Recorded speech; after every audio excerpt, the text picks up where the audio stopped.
Как и любая девушка, я мечтала выйти за парня своей мечты. И в самый грустный момент моей жизни появился он. Сестра, что с вами случилось? Почему вы плачете? Возьмите эти розы, вы прекрасны, как они. Быть принцессой в день свадьбы – мечта каждой девушки. Но нет. Мы поженились без церемонии. Никаких благословений, никакого платья. Мечта так и осталась в мечтах. Он окутал меня своими заботами и рассказами. Его харизма, его взгляд очаровали меня. Он начал рассказывать про ад. Я растворялась в его неземных рассказах. Он рассказывал про рай и уверял, что я попаду туда, если буду делать все, что он мне говорит.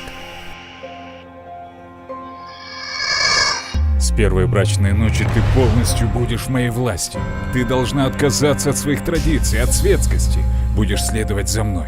Пойдешь туда, куда я скажу. Будешь делать то, что я тебе говорю. Вокруг одни неверные. Ты не имеешь права делать что-то по-своему. Ты женщина. Ты слабая, ты должна слушаться своего мужа. И я тебе запрещаю работать, получать светские знания. Ты должна рожать детей и сидеть дома. Помни, твое место на кухне. Сними всю свою одежду с себя. Сними, я сказал. Ты должна выглядеть как своя тень. Ты должна надеть никап.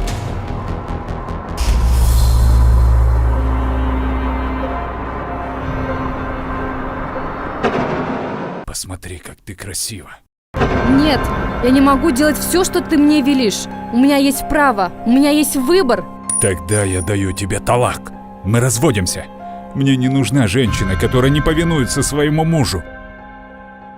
Прощай. Ты оказалась одной из неверных.